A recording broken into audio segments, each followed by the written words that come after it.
So recently I've been getting a lot of really great questions about my process for making YouTube videos. And some of these questions that I've been getting are about my planning process, where do I start, how do I find my ideas, and how I shot lists, etc. So I thought I would get into all of that today. Now there's definitely a lot that goes into my planning process, but the good news is, and at least for my process personally, it's super simple.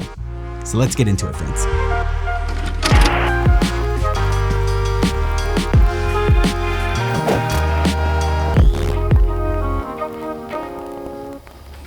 Hey, what's happening everyone? My name is Ryan, and if you're new with us, welcome.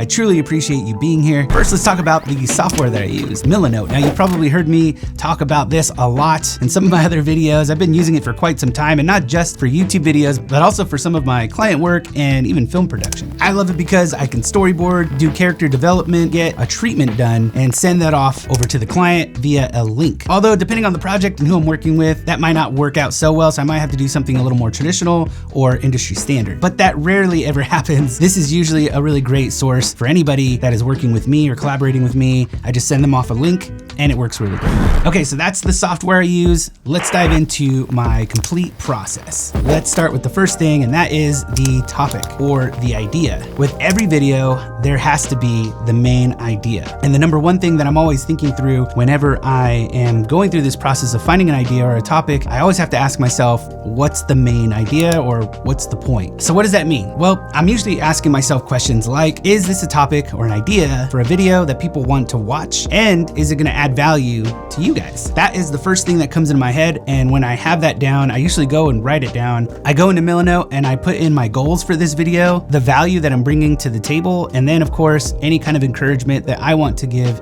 and send your way to hopefully help and inspire you guys to take the steps and use some of these things to elevate your journey. For every video that I do, I write that down first. And if it doesn't meet any of that criteria, then I just scrap the video or I save it for later. Now, I talked about this a little bit in my general overview, but essentially whenever I'm coming up with an idea, it can come from many different places. For example, it can come from hanging out with my family, my wife asking me a question, or just watching a movie and seeing if I could do that too, or turn it into something that can be of value to you guys. Right now, I am really focused on the video requests that you guys have been sending me, which again, thank you so much. I truly appreciate that. I love making these videos for you guys, and I'm currently working on a playlist all about visual storytelling. I'll leave a link to that playlist as well down in the description below if you're interested in seeing more about that. And sometimes ideas just come randomly. I could be in bed, asleep, wake up, have a random thought, and I jot it down right away. Which, pro tip, if you have an idea, absolutely write it down right on the spot, because at least in my experience, if I don't, I definitely forget it. It's long gone. Okay, so after I have my idea or topic ready to go, I then go into the storytelling of this video. In every single video that I do, especially because we're talking about visual storytelling, we're talking about filmmaking, I definitely want every single video to have its own journey, a beginning, a middle, and an end. And for me, these are the videos that are just the most enjoyable to watch. And so what does that look like? Well, I take the value proposition and I use that to kind of map the journey out. I then go into Milanote and type it out so that I can come back and reference that later if I'm ever getting lost in the whole process of making the video. After I have my idea and I know how I want to tell the story, I then go into making the thumbnail and the title, the thing I dread the most. It's definitely not my strongest suit, but it is definitely important. Hopefully I'm getting a little bit better. Let me know what you guys think. After the title and thumbnail, I go into research mode. And the reason why I'm doing this is just to make sure that I'm providing as much value as I can for you guys, that I don't miss anything or that I don't overlook anything. But I also like to watch other YouTube channels, and then I'm hoping that that will inspire me in my process. Probably heard me share this before. Sometimes I'll watch a YouTuber or a filmmaker and it sparks a completely different idea, and I wouldn't have had that idea unless I watched their films or their videos. For me, I love doing that. I like getting inspired and getting pumped up for the next video, so that's just how I do that. After that, I just jot down all of my ideas, and then I start to script or bullet point from these ideas. Now, it definitely depends on the video whether I'm gonna script or I'm gonna bullet point. Most of the time, I'm gonna bullet point. I used to script every word, everything that I wanted to say. I spent a lot of time on that just to make sure that I wasn't forgetting anything or I don't slip on my words or whatever, and I found that I just never followed it.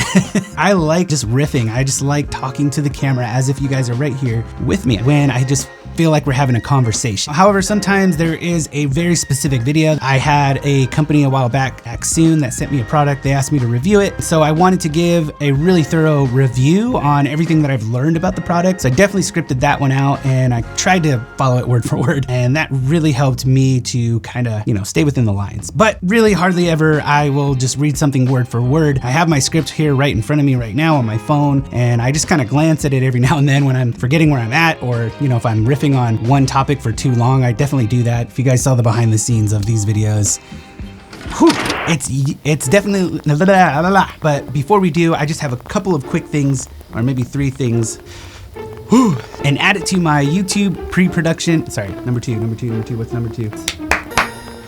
I definitely riff a lot more than I maybe should. But anyway, using bullet points definitely helps me the most, because then I can look down, glance at what I want to say, and then just kind of riff from there in a format that's more just like we're 2 friends having a conversation. Okay, so now that I've gotten all my bullet points down or written my script, it's now time to start shot listing. Now, the reason why I do this last is because I want to see the whole picture of what I am about to film. And sometimes what I'm talking about within the script definitely determines what I'm gonna film that day, especially if I am doing a tutorial on some lighting techniques, or I'm doing a video like focal lengths, camera angles, or composition and framing. Then for those types of videos, I'm usually filming what I like to call cinematic sequences. Those are just little scenes that I set up, nothing too extensive, but definitely something that I put a lot of effort into so that I can show you guys a real life example of what that technique could look like. I definitely have to kind of shot list that stuff out, and I usually throw it in at the end of a bullet point. So it really isn't ever too extensive though. I kind of already know what I want the shot to look like. And if I'm being really transparent, I don't really plan them out that much. It's usually just something that comes to mind, because when I'm filming a YouTube video, it's really run and gun. I run a business. I also have a whole team that I manage. I'm usually in a lot of meetings or on a film shoot. So usually I'm just working on the fly, or I'm working really late at night. So I just kind of have what I want to do in my head and I go for it. I definitely don't recommend doing that though. More and more I'm trying to just shot list everything out, because it definitely makes the process so much quicker. I'm not guessing and trying to figure out what the story is. I already know what it is and I have it all written out. All I have to do is go out and shoot it. Now, I know all of this can feel like a lot, and it's a little crazy that I do all of that before I ever even press record. But I promise you, the more that you do this, the more it's just gonna become a natural flow. And just like anything, it just gets a lot easier the more you do it. It's definitely a lot, but in doing this, it's allowed me to save more time, which then allows me to make better content, which ultimately allows me to provide all of you guys with the most value I possibly can. I am very passionate about filmmaking, and probably even more, super passionate about helping others reach their goals too. I think a lot of that comes from the fact that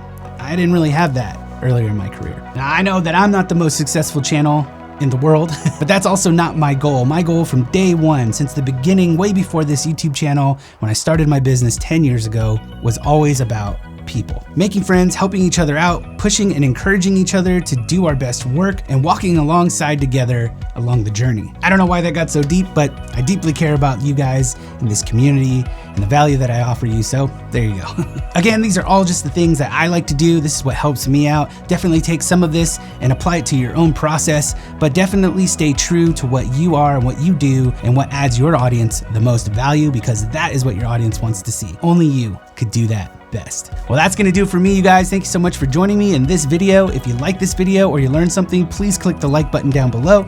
Consider subscribing if you haven't already, and I'll catch you in the next one. Cheers, friends.